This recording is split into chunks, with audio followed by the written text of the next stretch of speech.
Welcome to the Daily Objective. It is day 80 of the war in Israel. It's also Christmas Day. I am here alone today. I didn't want to impose a Christmas any work on Christmas on anybody else. We've done Christmas episodes, I believe, every Christmas since the Daily Objective launched in 2020. I think this is I certainly thought going in this is going to be the hardest one. We've been accused on the Ayn Rand Center UK. I've been accused of doing too many celebratory episodes, especially celebrating ourselves, which I enjoy and I hope we get back to soon. I don't think anybody can accuse us of that in the past 3 months or since October 7th. We've only covered the war. I think we're right to only cover the war. We're going to continue covering, if not only, then mostly the war. Uh, and so I thought, how do we fit that in with having a Christmas episode that uh, should be positive? And of course, I thought it was going to be very difficult to do that. It turned out not to be as difficult as I thought. I think there's a couple of things I did in preparing for the episode that made it a little easier. One was, uh, on the one hand, broadening the focus. We've been focusing since October 7th on October 7th and the aftermath. Broadening the focus to before that, to Israel's history, to the history of the Zionist movement before that a little bit. And on the other hand, narrowing the focus. I think most, and if not most, certainly many of the episodes we've done since October 7th have been not specifically about what's going on in Israel, but about the reaction to it in the West. The reaction has been terrifying, and so and I live in the West, and Israel is whatever you say. Israel is still a small country, as strong as it may be, and yeah. So looking at the reaction is makes it difficult to be positive about the situation. But even if you know, I think about Israel, and if Israel was fighting this war as I think it should, with the full might of its military, it obviously would not win over the people marching on the streets of London every Saturday in other cities. People who hate Jews will not hate Jews less if Jews decide to win the war. But I do think in the West, many people support Israel and would be inspired by Israel actually doing what needs to be done. I think Israel fighting properly, it will have people on the West on its side, and again, perhaps inspiring stronger support for Israel among those who are not marching through the streets. I'm not going to go through a whole history lesson, but I do think it's important to look back at Israel's founding. Israel was founded on, announced its, declared its independence on the 14th of May, 1948. It was, this was based on the UN partition plan, which was announced on November 29th of 1947. Israel announces its independence on the 14th of May. On the morning of the 15th of May, a coalition of 7 Arab armies march on Israel, attempting to wipe it off the map. Right as it's right after it declares its independence, right after its founding, and the world did not expect Israel to survive. Remember, the people who founded Israel, the people who fought in that war, were very much the people, for the most part, who had survived the Holocaust. It was uh, only a few years earlier, and yeah, they were not as well organized. Nobody expected Israel to win.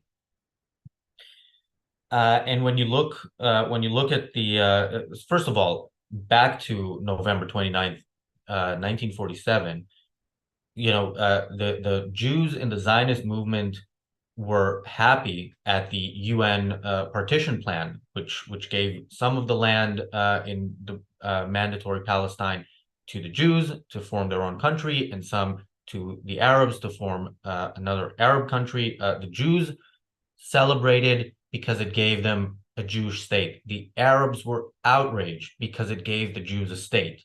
So this is when it started. It started before, it actually started earlier than that, but the Arab war on Israel, that is the war that is being fought today. That is the war that has been fought from before Israel started, before Israel existed. Um, yeah, that's important to bear in mind. The fact that Israel ended up winning that war after less than a year, not just winning the war, but gaining territory, compared to the what Israel would have been after the partition plan, which again the Jews accepted. They were happy with that. They ended up gaining territory. When you hear today people on the Palestinian side, the Hamas side, the pro-terrorist side, use the word nakba. That's Arabic for catastrophe. They will give you different definitions for what nakba means, just like they will give you different definitions to what genocide means.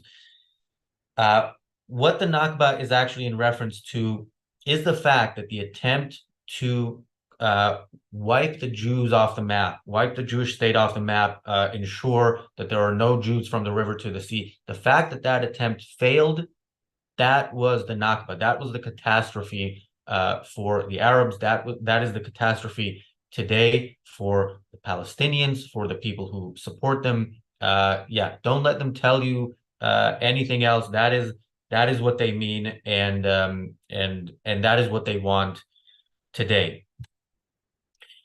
Israel's Arab enemies never gave up on that hope, the hope to get rid of the Jews. And they today, the people we saw, I mean, again, Hamas is very clear on this. It's in their charter, it's in their statements after October 7th. They said we will do this again and again and again until there is no Israel. So they are clear on it, and the people who support them necessarily support that, again, even if they say otherwise. So while the Arabs are focused on destroying Israel, Israel is focused on building Israel. Israelis were focused on that. And, by any standard, Israel is an incredible success story. Even without people who want to destroy it, surrounding it. Daniel, do you have that first picture that we can share?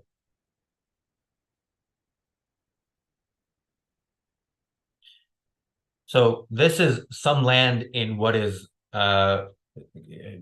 looks very much like a desert. It is what is now Tel Aviv. Now, remember, and this is from I don't know what year this picture is from. Daniel, do you know the year? 1905. Okay, so this is 1905. Tel Aviv was officially established in 1909. Uh, That's my quick math says it's 114 years ago. That is not a long time for a city. Um, and Do you have a picture of what it looks like today? And again, this is what we're going to see is a part of it. It's a nice part. There are other nice parts. Tel Aviv is a modern, vibrant city. There are many others, not quite like Tel Aviv, but there are many other modern Western cities like we enjoy in Western countries. In Israel, when Israelis have the opportunity to build something, that's what they do. In the same way that when Palestinians have the opportunity, when they get the incredible amount of humanitarian aid that they get, they use that to build tunnels, build weapons, plan and build ways to kill Jews. That is the goal of Palestinians, while the goal of Israelis is to live. Yeah, you can stop sharing that picture. I think Israel, just some stats is, I think, the one of the most impressive ones is that Israel is number one in the world in patents per capita, but it's number four in the world in patents overall. This is a country of about 9 million people. So compare that to other countries. I don't know where it is on the list of in terms of population, but nowhere near fourth. So Israel's tech industry is the envy of the world, and despite Israel having political, certainly elements of socialism and a welfare state and so on, Israeli culture still celebrates and rewards excellence, while in many places, even in the West, we seemingly uh, how do I say it? It seems sometimes like a race to the bottom here in the West. Daniel tells me Israel is 95th in the world in population, so 95th in terms of population, fourth in terms of patents, which of course is significant. If you I'm sure most people here have heard of BDS, the boycott, divestment, sanctions movement against Israel. They're the ones who, if you saw our episode of the reality show on Friday titled Genocidal Hummus, was that the title? There were stickers on the people are going around supermarkets in London putting stickers saying this hummus supports genocide or is funds genocide or something like that. This movement wants people to boycott Israeli products. Of course, if they took it, to its full extent, they would find it very difficult to live. There are very few things that don't have some elements of something that was patented or invented or in any way has Israeli involvement. I doubt there's a single smartphone or laptop in the world that doesn't have Israeli components. Cherry tomatoes are Israeli. If you eat a cherry tomato, you are not properly boycotting Israeli products.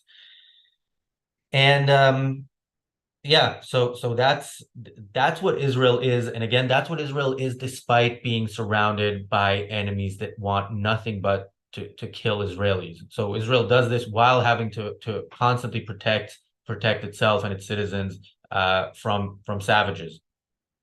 And even the mistakes that Israel makes and is making in the war, and we've been talking about those mistakes every single day here. I think they are grave mistakes.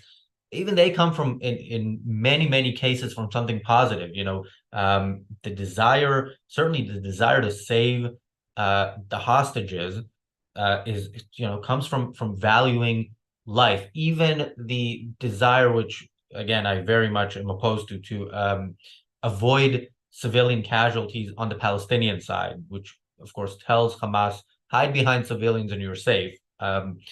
Even that comes from valuing life. So this is something that is unique to Israel in the Middle East. It's not unique worldwide, but it is unique in the Middle East. What we've all heard Muslim preachers say, we love death more than you love life to the West. And this is another reason why we should look at Israel, look at them as the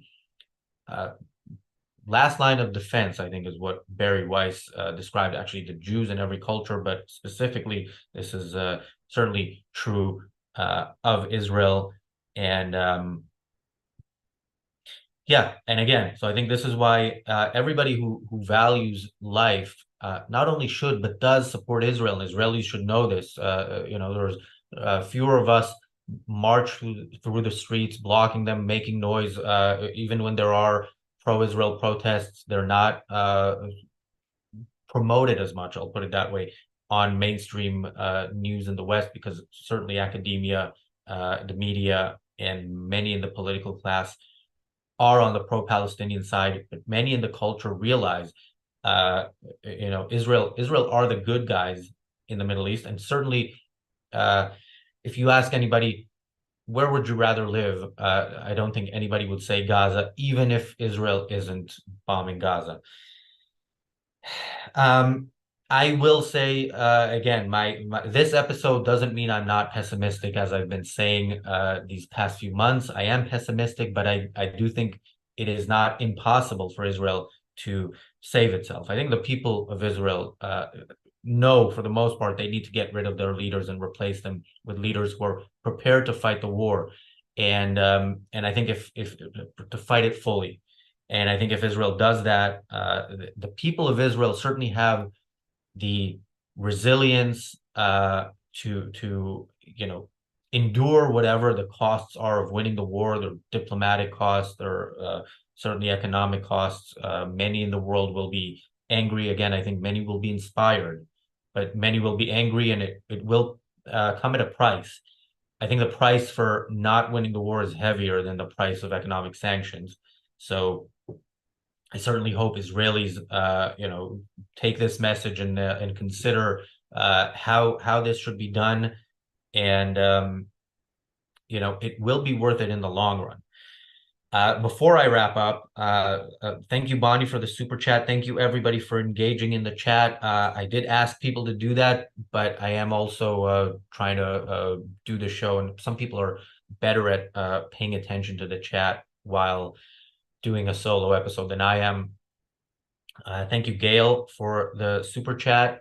Tomorrow we will talk about the Oslo Accords. This is an episode I've wanted to do for a while during this war. I think it's important to realize how the Oslo Accords led to where we are today. This is a very important episode. I encourage everybody to watch it. We'll be back with the reality show. There's no reality show today, but it will be back tomorrow right after our episode about the Oslo Accords. And yeah, let me just leave with this message to Israel and its supporters. I hope and believe that you can do the right thing, and that Israel, I very much hope Israel will prevail. And to Israel's enemies, my message is, may your nakba last forever. Thank you, everybody, for joining me. I'll see you back.